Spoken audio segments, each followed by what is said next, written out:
ಮಂಡ್ಯದಲ್ಲಿ ಒಣಗ್ತಾ ಇರುವಂತಹ ಬೆಳೆಗೋಸ್ಕರ ರೈತರು ಪ್ರತಿಭಟನೆಯನ್ನು ಮಾಡಿದ್ದಾರೆ. ನಾಲೆಗಳಿಗೆ ನೀರು ಬಿಡಿ ಅಂತ ಅನ್ನದಾತರು ಆಗ್ರಹಿಸಿದ್ದಾರೆ. ಶ್ರೀರಂಗಪಟ್ಟಣದ ಬೆಂಗಳೂರು ಮೈಸೂರು ಹೆದ್ದಾರಿಯಲ್ಲಿ ಪ್ರತಿಭಟನೆಯನ್ನು ಹಮ್ಮಿಕೊಂಡಿದ್ರು. ಮಂಡ್ಯದಲ್ಲಿ ಬೆಳೆ ಒಣಗ್ತಾ ಇದೆ ನೋಡಿ, ಎಂತಹ ವಿಪರ್ಯಾಸ. ಪಕ್ಕದಲ್ಲೇ ಕಾವೇರಿ ಹರಿತಿದ್ದಾಳೆ.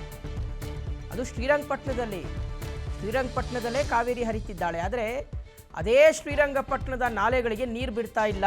ಸೊ ಹೀಗಾಗಿ ನೀರು ಬಿಡಿ, ನಮ್ಮ ಬೆಳೆಗಳೆಲ್ಲವೂ ಸಹ ಒಣಗ್ತಾ ಇದೆ ಅಂತ ಹೇಳಿ ರೈತರು ಪ್ರತಿಭಟನೆಯನ್ನು ಮಾಡಿದ್ದಾರೆ. ಶ್ರೀರಂಗಪಟ್ಟಣದ ಬೆಂಗಳೂರು ಮೈಸೂರು ಹೆದ್ದಾರಿಯಲ್ಲಿ ಪ್ರತಿಭಟನೆ ನಡೆದಿದೆ. ಸರ್ಕಾರದ ವಿರುದ್ಧ ಘೋಷಣೆ ಕೂಗಿ ರೈತರು ಆಕ್ರೋಶ ವ್ಯಕ್ತಪಡಿಸಿದ್ದಾರೆ. ಭೂಮಿ ತಾಯಿ ಸಮಿತಿಯಿಂದ ಬೃಹತ್ ಹೋರಾಟ ನಡೆದಿದೆ.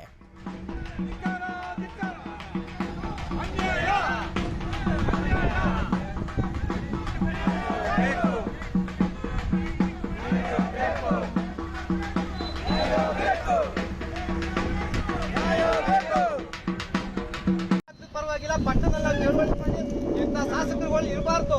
ಇಂಥ ಚಳವಳಿಗಳಿಗೆ ಬಂದು ಭಾಗವಹಿಸಿ ಹೇಳಿಕೆಯನ್ನಾರು ಕೊಡಬೇಕು. ಪೇಪರಲ್ಲಿ ಶಾಸಕರುಗಳು ಮಂಡ್ಯ ಜಿಲ್ಲೆಯ ಹೇಳ್ತಾರೆ. ಮಾತು ಮುಗಿಸ್ತಾರೆ. ಪರವಾಗಿಲ್ಲ, ಪಟ್ಟಣದಲ್ಲಿ ಚಳವಳಿ ಮಾಡಿ ಇಂಥ ಶಾಸಕರು ಎಲ್ಲ ಗೊತ್ತು. ಬಾಂಬೆಲ್ ಮಾರಾಟ ಮಾಡಿರೋದು ಇವತ್ತು ದಾಖಲೆ ಇದೆ.